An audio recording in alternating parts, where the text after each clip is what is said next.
Good afternoon. Slightly different sunlight in the background, still crazy cats in the background.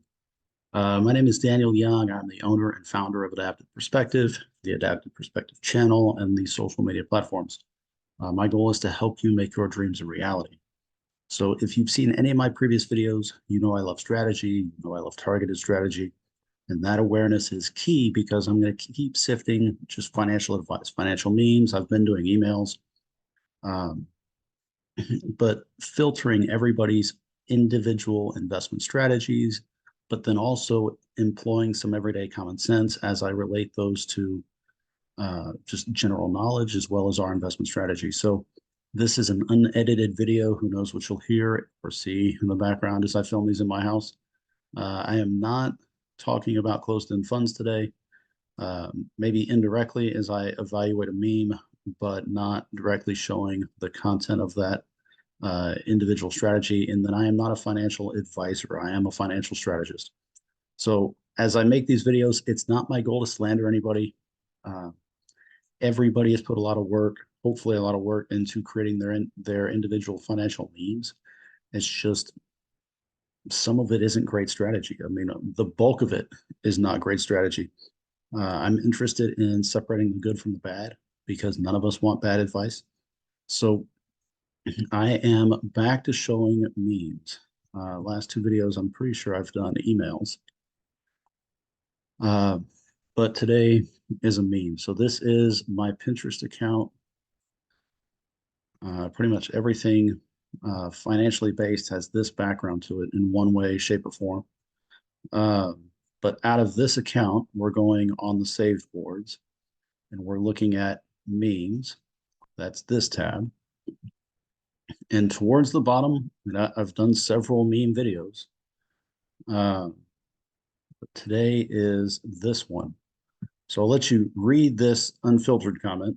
I mean, this is directly screenshotted from that page. And then as I pull up that tab, you see my comments as well as his comments. So on premise, it sounds decent. Like you start off 20% on 1,000, 200, right? 2% on 10,000 is also 200, right? But then you read what he says underneath. Focus on growing your income and saving before optimizing your investments. It's a far better use of your time. Well, how do you optimize your investments? That takes learning. It takes trial and error. That takes, you have to start somewhere and have to get better at it.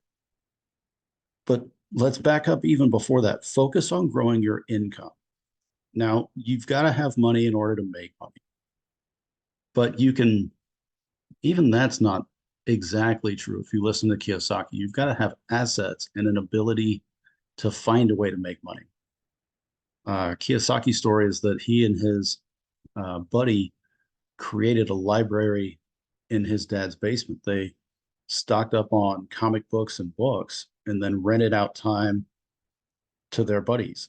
So that's not necessarily transforming money into more money. That's transforming your assets and know-how into money.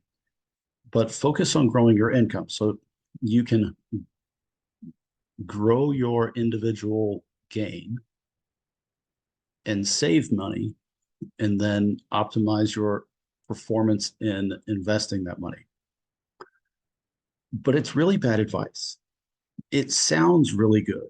It sounds really good, but it's really bad advice because just because you can grow your income doesn't mean you can control that money.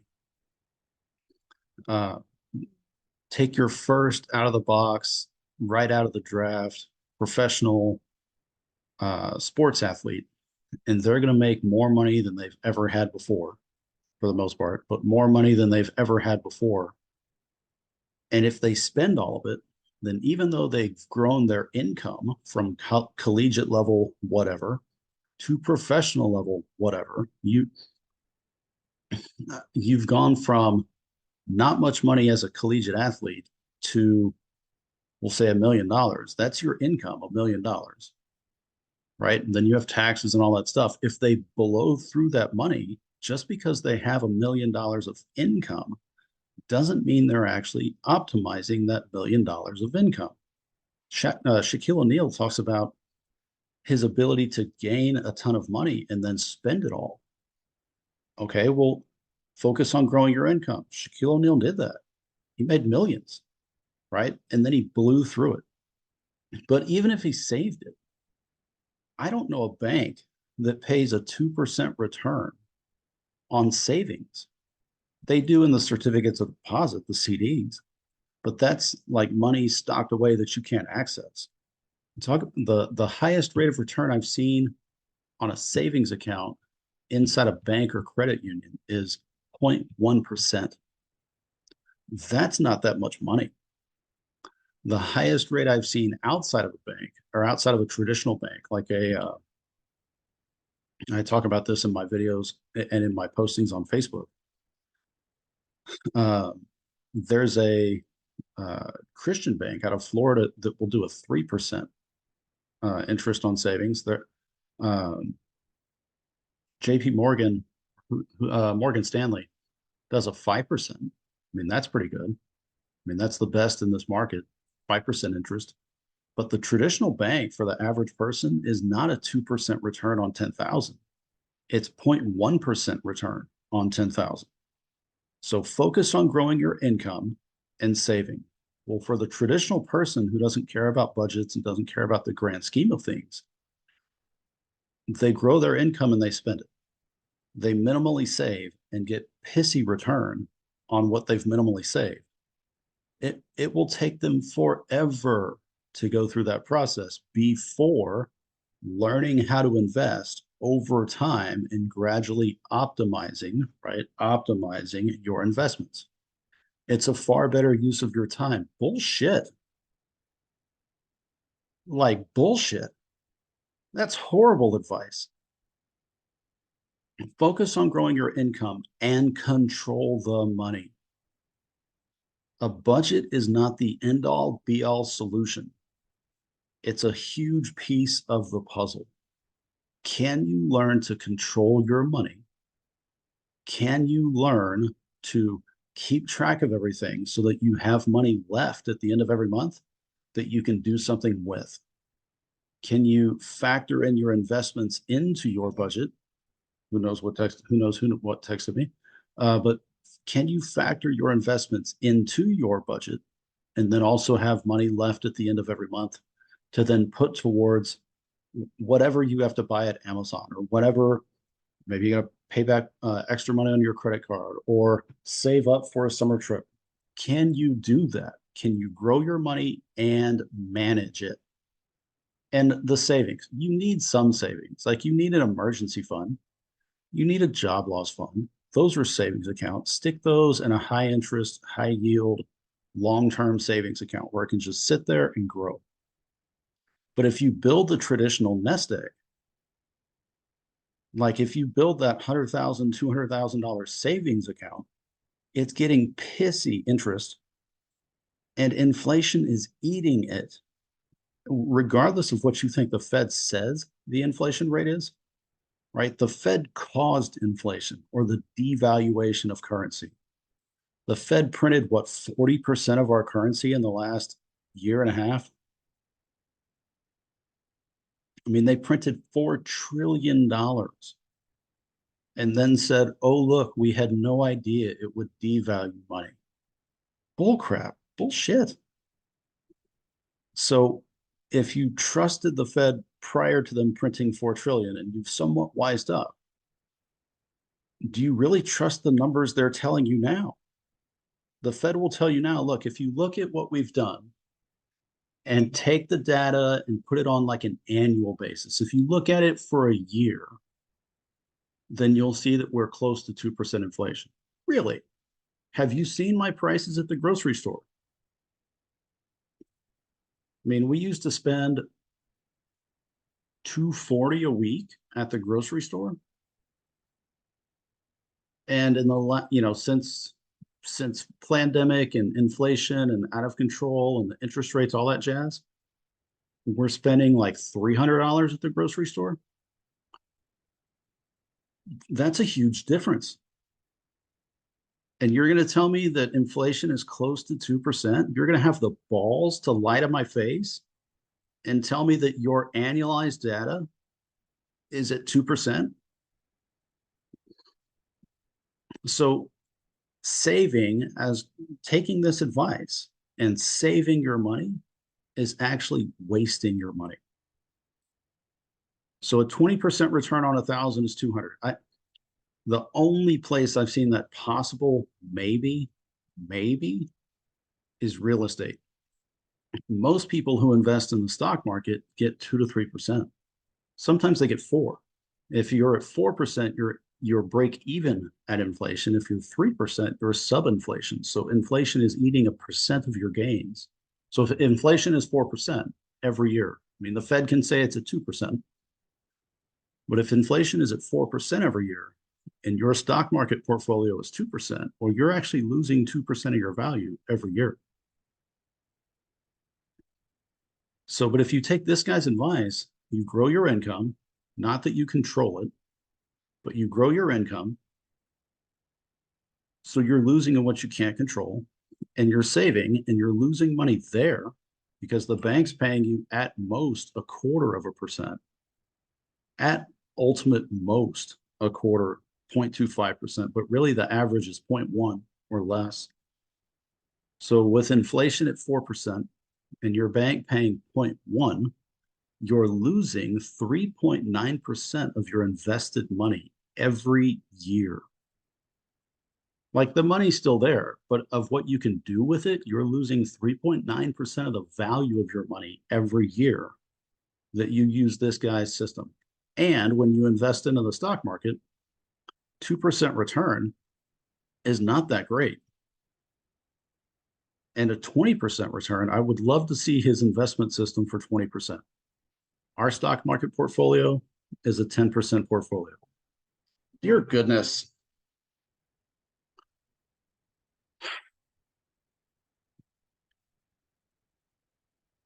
Life. Um, and yeah, we're back to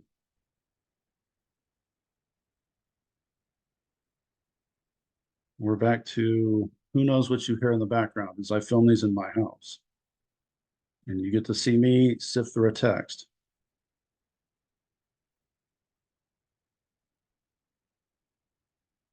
Um,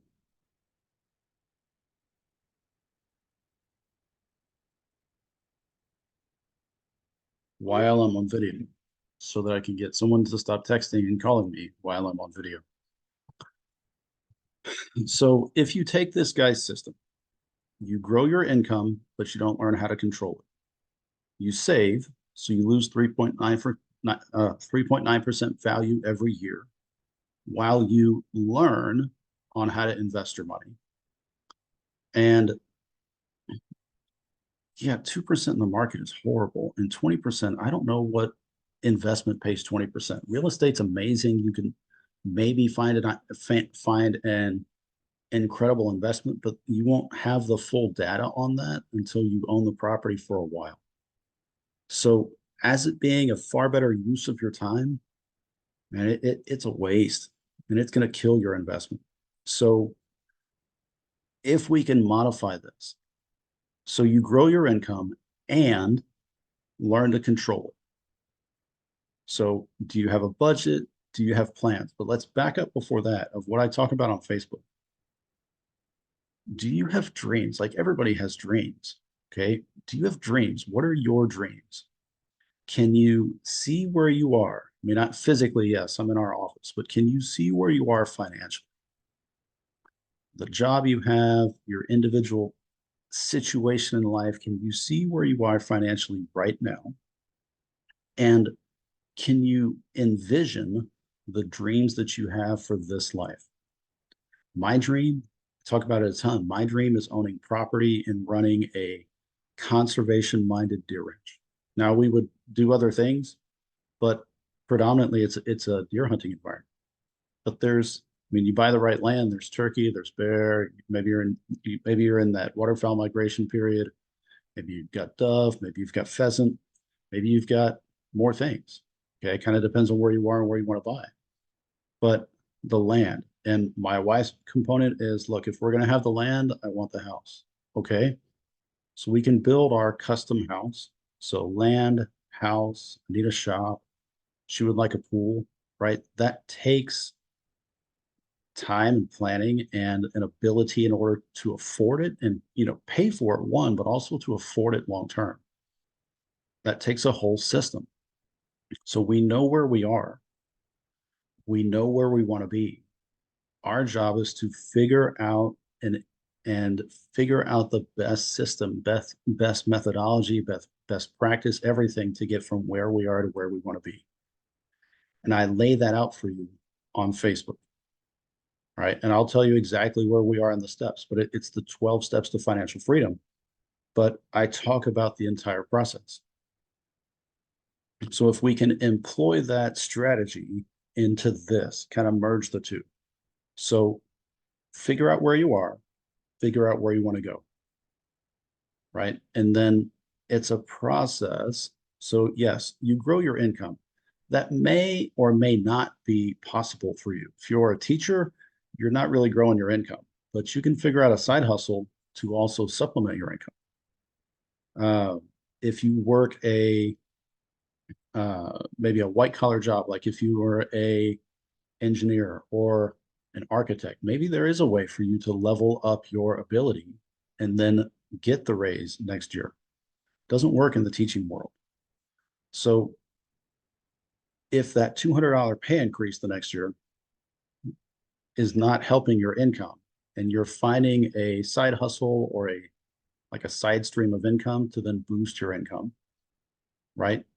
It's not necessarily saving that. Kind of depends on where you are in the system. But we're utilizing your income to get you to the next step. And we're crossing off some other things along the way. And then at some point, we finally get to investing. And in that system, it's even though we have a stock market portfolio that I transparently show on portfolio videos. If you're starting this process, I would tell you to invest in real estate before you invest in the stock market, because for the most part, you see a better rate of return. You leverage your debt. If you went to the bank for a loan and said, "Hey, can I get a $50,000 loan?" and they said, "Sure, what are you going to use it for?" I want to put it in the stock market. Most banks will tell you no. I mean, if you have a proven track record of being able to generate that amount of income or that amount of wealth off of that 50,000 investment, maybe. I mean, there we go.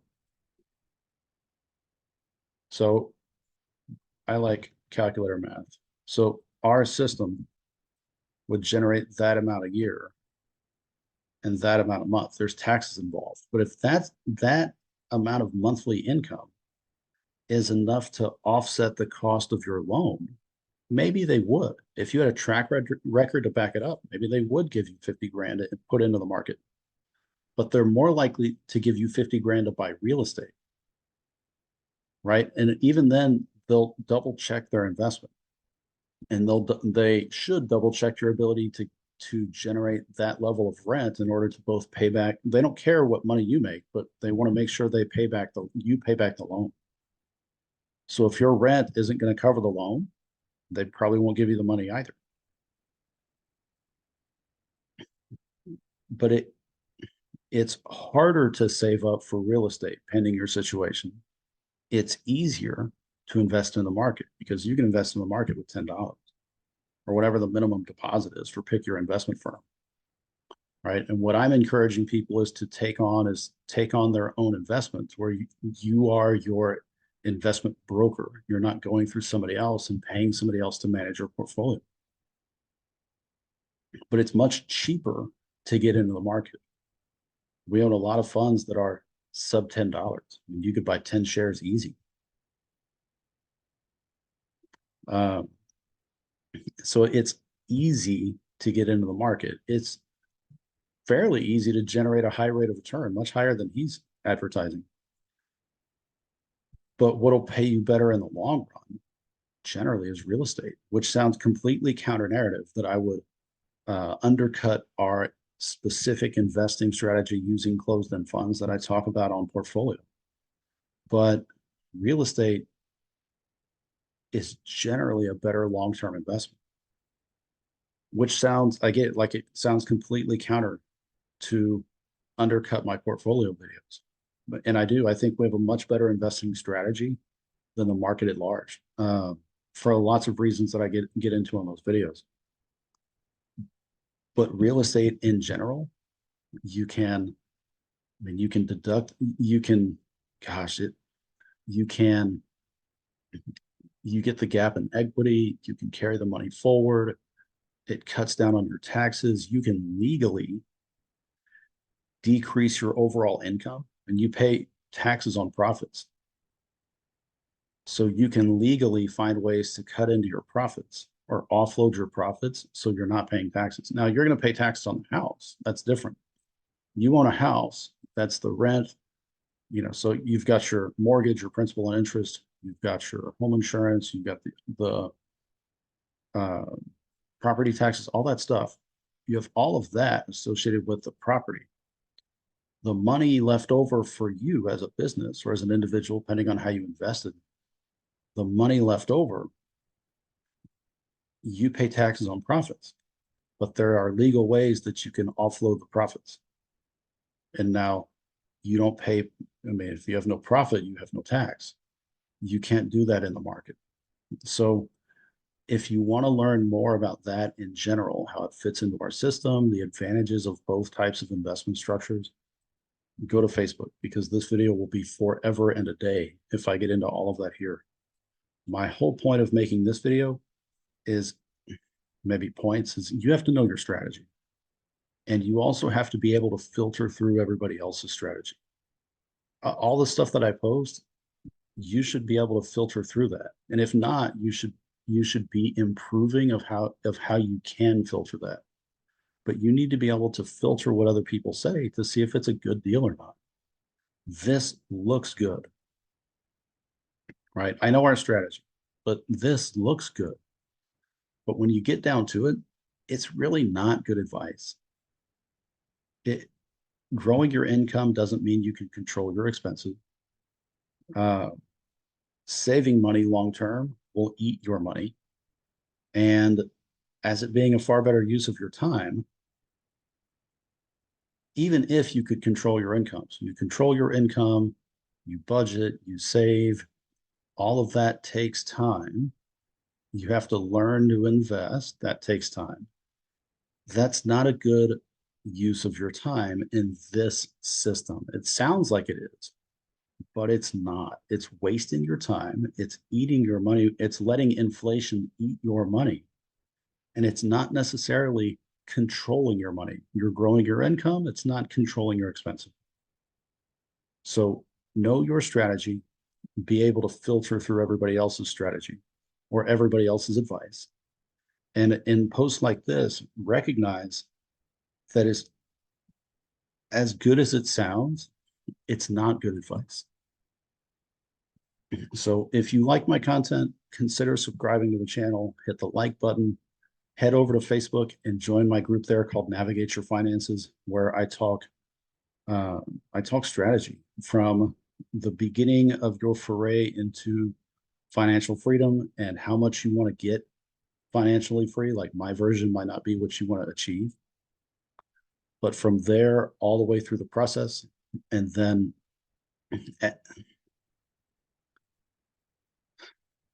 whatever it is that you're seeking, whatever level of financial freedom that you're seeking, that's not going to happen on its own.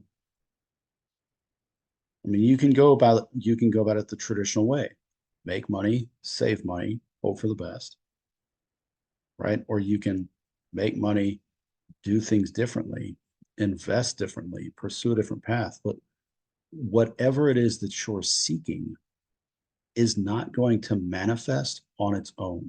You're going to have to do something. in order to make that, whatever it is, make that dream happen, right? You cannot just sit there and let it happen because it will never happen on its own. So you have to do something about it.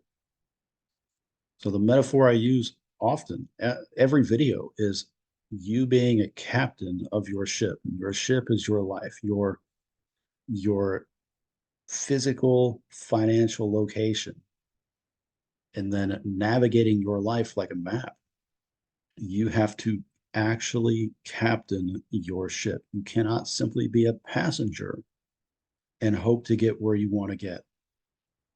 Captain your life. Show that boat, direct that boat, that course where you want it to go. Right. And your job becomes improving the process. I did this, optimizing your strategy, but you have to actually be a participant and learn along the way. You cannot simply do it and automatically be like, it's the best thing ever. It's, here's my budget the first month. This stuff worked, this stuff didn't. Perfect. The next month, I'll change that. The next month, I'll change that. Hey, I found some problems. I need to change some more things. That's adapting your strategy and optimizing the process. So you have to be a willing participant. You have to be willing to control your budget. You have to be willing to control your income. You have to be willing to captain your ship and direct its course of exactly where you want it to go. And if stuff happens, because it's going to happen. If stuff happens, then you have to react. You have to do the best you can in that situation. Right. And you have to be comfortable with it. It might make you exceedingly uncomfortable to deal with things because it's outside your wheelhouse of knowledge. But once you figure it out, right, now you've got a little more information for the next time because it's not going to be a one-off. There are very few things in life that are a one-off. Generally, everything trains you for something else. It might not happen again for 2 years, but it's going to train you for when that happens. So every little bit, every little challenge, every big challenge, everything along that journey prepares you for something else along that journey. That continual adaptation of purpose, right? The optimization of that whole process. So you're going along and you're willfully captaining your ship towards your dreams. Make it happen. It is far easier than people want you to believe. Make it happen. It will not happen on its own. Make it happen. Accomplish your dreams. And if I can help you, then let me know how I can help you. So I hope you have a great day. Hope you have a great week. And if you have questions, comments, or anything, by all means, add them below. Like the video, subscribe to my content, and then find me on Facebook. And let's get you going on your journey. So hope you have a great day. Talk to you later. Bye-bye.